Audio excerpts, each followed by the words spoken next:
GST compliance की दुनिया में क्रेडिट नोट्स को मैनेज करना हमेशा से एक सिरदर्द रहा है ना? लेकिन अब एक बहुत बड़ा अपडेट आया है जो इस पूरे प्रोसेस को बदलने वाला है।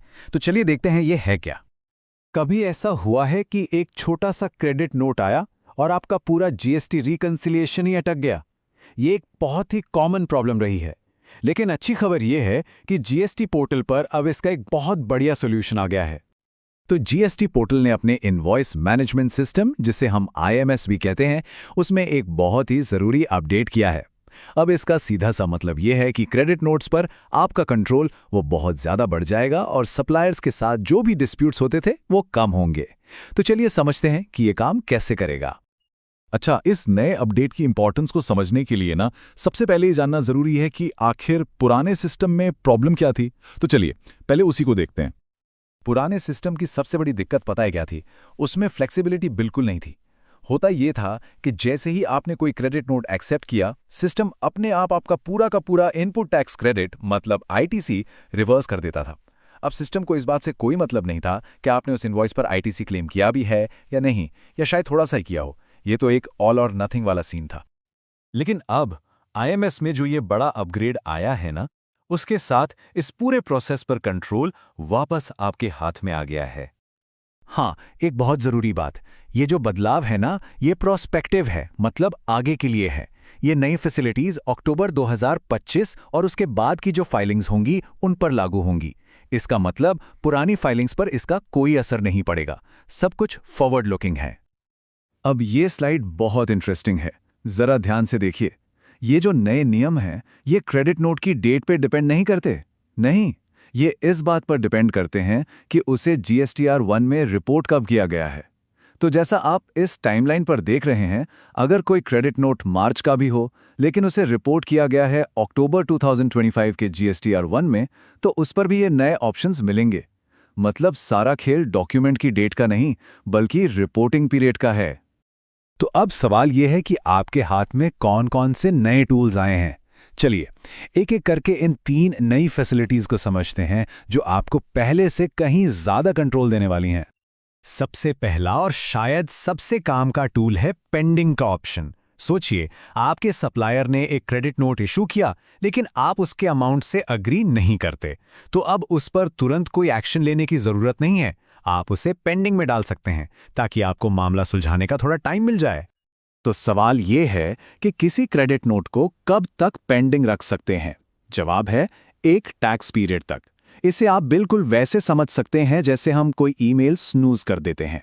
यह आपको डिस्प्यूट सॉल्व करने के लिए जरूरी टाइम देता है। और एक टैक्स पीरियड का मतलब क्या है? ये सिंपल है। ये इस पे डिपेंड करता है कि आप मंथली फाइलर हैं या क्वार्टरली। जैसा कि आप देख सकते हैं, मंथली फाइलर्स के लिए ये 1 महीना है और जो क्वार्टरली रिटर्न भरते हैं उनके लिए ये पूरी 1 तिमाही है। अब आता है दूसरा बड़ा और सच कहूं तो सबसे इंपॉर्टेंट बदलाव, फ्लेक्सिबल आईटीसी रिवर्सल। अब सिस्टम ऑटोमेटिकली पूरा आईटीसी रिवर्स नहीं करेगा। नहीं, अब आप डिसाइड करेंगे कि कितना आईटीसी रिवर्स करना है या फिर बिल्कुल भी नहीं करना है। कंट्रोल पूरी तरह से आपके हाथ में है। और ये प्रोसेस भी काफी सिंपल है। देखिए, जैसे ही आप आईएमएस में कोई क्रेडिट नोट एक्सेप्ट करेंगे, स्क्रीन पर एक सवाल आएगा, एक प्रॉम्प्ट। अगर आपने उस इनवॉइस पर कोई आईटीसी क्लेम किया ही नहीं था तो आप बस नो सिलेक्ट कर सकते हैं और कोई आईटीसी रिवर्स नहीं होगा। सिंपल। और अगर आपने आईटीसी लिया था तो यस चुनकर आप वो स्पेसिफिक अमाउंट डाल सकते हैं जिसे आप रिवर्स करना चाहते हैं, चाहे वो फुल हो या पार्शियल। स्क्रीन पर आपको ठीक यही सवाल दिखेगा, whether ITC need to be reduced for the selected records. मतलब क्या इस रिकॉर्ड के लिए आईटीसी कम करने की जरूरत है? आपका यस या नो का जवाब ही सब कुछ तय करेगा। और तीसरा नया टूल है रिमार्क्स जोड़ने की फैसिलिटी। अब सुनने में ये शायद एक छोटा सा फीचर लगे, लेकिन अपने सप्लायर के साथ क्लियर कम्युनिकेशन के लिए और मिसअंडरस्टैंडिंग्स को दूर करने के लिए ये बहुत ही पावरफुल है। तो अब आप किसी डॉक्यूमेंट को रिजेक्ट करते समय या पेंडिंग में डालते समय उसका कारण बता सकते हैं। लेकिन सबसे जरूरी बात यह है कि अगर आप कोई क्रेडिट नोट एक्सेप्ट करते हैं और पार्शियल या जीरो आईटीसी रिवर्सल चुनते हैं, तो आपको रिमार्क्स डालना मैंडेटरी है। आपको बताना ही पड़ेगा कि आप ऐसा क्यों कर रहे हैं। ये ट्रांसपेरेंसी के लिए बहुत जरूरी है। तो अब इन सारे एक्शंस का मतलब एक्सेप्ट, रिजेक्ट, पेंडिंग, इन सब का आपके जीएसटीआर 2B और आईटीसी पर आखिर असर क्या पड़ेगा? चलिए इस सिंपल सी टेबल से समझते हैं। ये टेबल सब कुछ एकदम क्रिस्टल क्लियर कर देती है। देखिए, सिर्फ एक ही केस में आपका आईटीसी कम होगा, जब आप आईटीसी रिडक्शन के साथ एक्सेप्ट करते हैं। बाकी किसी भी केस में, चाहे आप बिना रिडक्शन के एक्सेप्ट करें, रिजेक्ट करें या उसे पेंडिंग में रखें, आपके आईटीसी पर फौरन कोई असर नहीं पड़ेगा। इससे यह बिल्कुल साफ है कि अब ड्राइविंग सीट पर आप हैं। तो इन सारे बदलावों का निचोड़ क्या है? द बॉटम लाइन क्या है?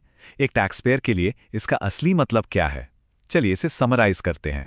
तो शॉर्ट में कहें तो अब आपको मिलता है ज्यादा कंट्रोल, बेहतर फ्लेक्सिबिलिटी और सप्लायर्स के साथ क्लियर कम्युनिकेशन का मौका। और इसका नतीजा क्या होगा?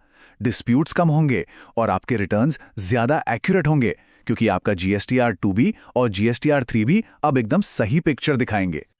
तो देखिए, जीएसटी पोर्टल ने तो ये पावरफुल टूल्स आपके हाथ में दे दिए हैं। अब बड़ा सवाल यह है, क्या आपकी अकाउंटिंग टीम और आपके इंटरनल प्रोसेसेस इन नए ऑप्शंस का पूरा फायदा उठाने के लिए तैयार हैं? इस पर सोचना बहुत जरूरी है।